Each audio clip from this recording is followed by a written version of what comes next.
नमस्कार दोस्तों, आज हम देखेंगे हिंदी वर्णमाला के 20 प्रश्न। अति महत्वपूर्ण प्रश्न। ये कहने को 20 प्रश्न है, लेकिन इनकी व्याख्या को यदि मिला लिया जाए तो कम से कम ये 50 क्वेश्चन बनेंगे। और ये यूपी SSS से आने वाले पेट, सी टेट, यूपी टेट या कोई भी एग्ज़ाम जैसे RO, ARO, APS आदि सब के लिए अत्यंत महत्वपूर्ण है। तो आगे चलने से पहले हम कह रहे हैं कि स्टडी विद सिलेक्टर्स को सब्सक्राइब करें और बेल आइकन को दबाना ना भूलें, जिससे सबसे पहले नोटिफिकेशन आपको मिले। तो अब चलते हैं अपने पहले क्वेश्चन पे। पहला क्वेश्चन है, संयुक्त व्यंजन की संख्या कितनी है? आपको बताना है संयुक्त व्यंजन, हिंदी वर्णमाला में संयुक्त व्यंजन कितने होते हैं। तो आंसर तो इसका है 4 होते हैं। अब देखना यह है कि वो संयुक्त व्यंजन कौन कौन से होते हैं। तो पहला व्यंजन है छा। ये छतरी वाला छा, जिसका निर्माण होता है का धन श। इसको मिलाकर ये छतरी का छा तैयार होता है। दूसरा है त्रा। ता का निर्माण होता है ता धन रा। अगला है ज्ञा। इसका निर्माण होता है जा धन या। ये ज्ञा तैयार होता है। और इसी तरह स्रा। स्रा होता है शा और रा। इसके संयोजन से स्रा बनता है। तो इस प्रकार हमारे पास ये टोटल 4 प्रकार के संयुक्त व्यंजन हैं, जो बहुत बार पूछे गए हैं एग्ज़ाम में। अगला क्वेश्चन देखते हैं, महाप्राण व्यंजन कौन सा है? महाप्राण व्यंजन, वैसे महाप्राण और अल्प प्राण तो होते हैं, जिनकी जानकारी आपको होनी चाहिए। तो अल्प प्राण की बात करते हैं पहले। अल्प प्राण कौन कौन से होते हैं? अल्प प्राण में प्रत्येक वर्ग का पहला, तीसरा और पांचवा, ये शब्द अल्प प्राण कहलाते हैं। इसके साथ साथ या, रा, ला और वा, ये भी अल्प प्राण में आते हैं। और महाप्राण में कौन कौन आता है? महाप्राण में आएंगे वर्ग का दूसरा और चौथा शब्द। और इसके साथ कौन कौन से बनते हैं? सा, खा, शा और हा। इस प्रकार सभी को यदि ऐड किया जाए तो ये अल्प प्राण की संख्या 19 है और महाप्राण की संख्या 14 है। तो अब आप बता सकते हैं कि इस क्वेश्चन का आंसर क्या होगा। महाप्राण में क्या होता है? दूसरा और चौथा। तो ये बी ऑप्शन खा, ये दूसरा शब्द है और बाकी सब पहले हैं, इसलिए इसका आंसर होगा बी पार्ट। अगला क्वेश्चन देखते हैं, हिंदी वर्णमाला में स्वरों की मानक संख्या कितनी है? बहुत बार ये क्वेश्चन पूछा गया है, लोग इसमें कंफ्यूज रहते हैं। इसकी संख्या है 13। अगला क्वेश्चन देखते हैं, ए अय का उच्चारण स्थान क्या है? ए और अय का उच्चारण स्थान क्या है? इसका उच्चारण स्थान है कंठ और तालव्य। कंठ और तालु के मिलने से ये ए और अय का निर्माण होता है, इसलिए ये कंठ तालव्य होंगे। अगला क्वेश्चन देखते हैं, कौन सा मध्य स्वर है? मध्य स्वर कौन सा है? इसमें मध्य स्वर है आ मध्य स्वर में आता है। विस्तृत स्वर कौन सा है? विस्तृत स्वर ऑप्शन ए ओ, बी ई, ऑप्शन सी आ, ऑप्शन डी री। तो इसका आंसर होगा सी, बड़ा आ विस्तृत स्वर कहलाता है। विस्तृत स्वर की परिभाषा क्या है? जिस स्वर के उच्चारण में मुंह सबसे अधिक खुलता है उसको विस्तृत स्वर कहते हैं। जैसे आ, मुंह ज़्यादा खुला, इसलिए इसको कहेंगे विस्तृत स्वर। अगला क्वेश्चन है, समृद्ध स्वर है। समृद्ध स्वर किसे कहते हैं? समृद्ध स्वर कहते हैं जिसके उच्चारण में मुंह सबसे कम खुलता है, उसको समृद्ध कहते हैं। सबसे ज़्यादा जिसमें खुलता है उसको विवृत कहते हैं, और जिसमें सबसे कम खुलता है उसको समृद्ध कहते हैं। तो इसमें सबसे कम मुंह किसमें खुल रहा है? छोटा ऊ में, इसलिए इसका आंसर होगा छोटा ऊ। अगला क्वेश्चन देखते हैं। अगला क्वेश्चन है, चा का उच्चारण स्थान क्या है? चा का उच्चारण स्थान आपको बताना है। चा का उच्चारण स्थान कंठ है, दंत है, तालु है या ओष्ठ है? तो चा का उच्चारण स्थान है तालु। कंठ में कौन कौन से आते हैं? कंठ में आते हैं का, खा, गा, घा और अंगा। और दंत में कौन कौन से आते हैं? दंत में आते हैं ता, था, दा, धा और ना। ये दंत में आता है। तालु में कौन कौन से आते हैं? चा वर्ग, चा, छा, जा, झा और या, ये आते हैं तालु में। और होष्ठ में कौन से आते हैं? ओष्ठ में प, फ, ब, भा और मा, ये आते हैं आपके होष्ठ में। तो इसी डेफिनेशन के आधार पर आगे का क्वेश्चन तुरंत आप बताएंगे। ता का उच्चारण स्थान क्या है? तो अभी मैंने बताया कि ता का उच्चारण स्थान दंत है और दंत के अंतर ता, था, दा और धा और ना आते हैं। तो इसलिए इसका आंसर हो गया बी पार्ट। अगला क्वेश्चन अंतस्थ व्यंजन है। ए सा, बी मा, सी या और डी का। तो इसमें अंतस्थ व्यंजन कौन है? अंतस्थ व्यंजन है या।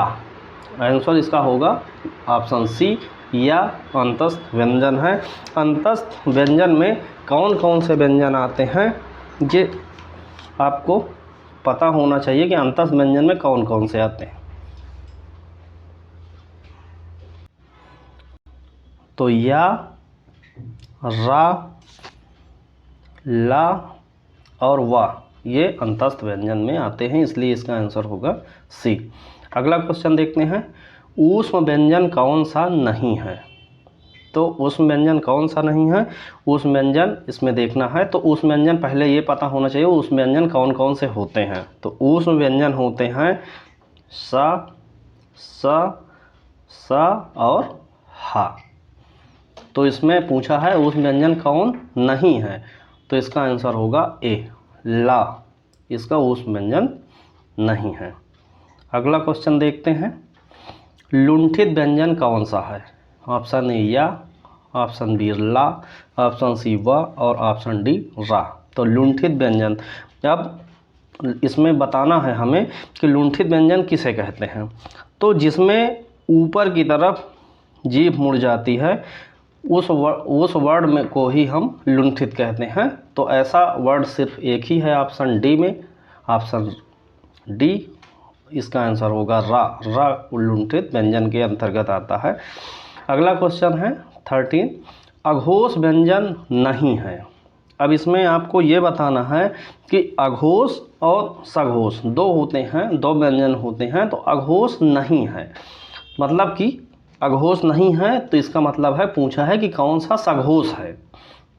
तो अघोष और सघोष की परिभाषा हमें क्लियर हो जानी चाहिए, तभी हम ये क्वेश्चन का जवाब दे पाएंगे। तो अघोष जो होता है, अघोष वो होता है जो प्रत्येक वर्ग का पहला, दूसरा तथा उसके साथ सा, सा और सा, इनको हम अघोष की श्रेणी में रखते हैं। इस प्रकार इनकी संख्या क्या हो जाती है? 5, 5, 10, 10, 11, 12, 13, इनकी टोटल संख्या हो जाती है 13।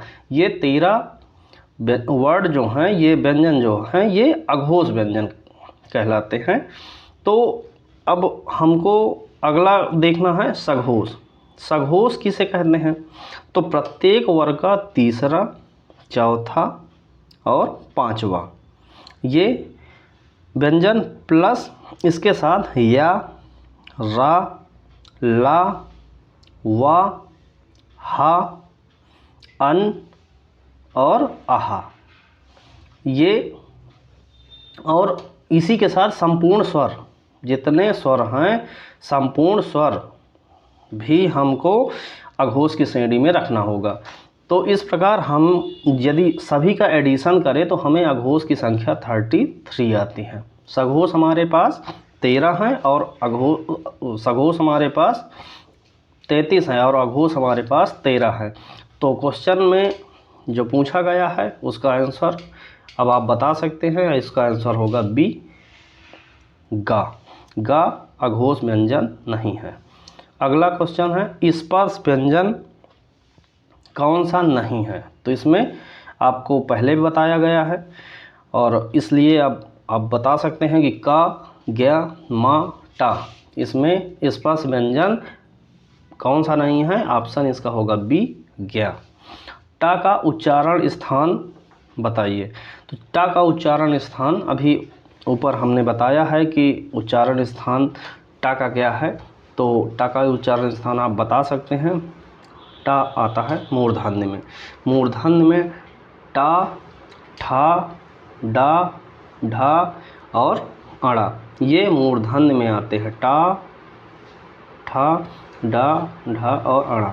ये तालु में क्या क्या आते हैं। तालु में अभी आपको बताया चा, छा, जा, छा और इया। दंत में कौन से आते हैं। ता, था, दा, धा और ना। और कंठ में कौन से आते हैं। का वर्ग आता है। का, खा, गा, घा और अंगा, ये हमारे कंठ में आते हैं। अगला क्वेश्चन देखते हैं। हवा के नाक और मुंह के उच्चारण के आधार पर स्वरों को कितने भागों में विभाजित किया गया है। तो इसका आंसर 3, 4, 2, 5। तो इसका आंसर होगा दो भागों में विभाजित किया गया है।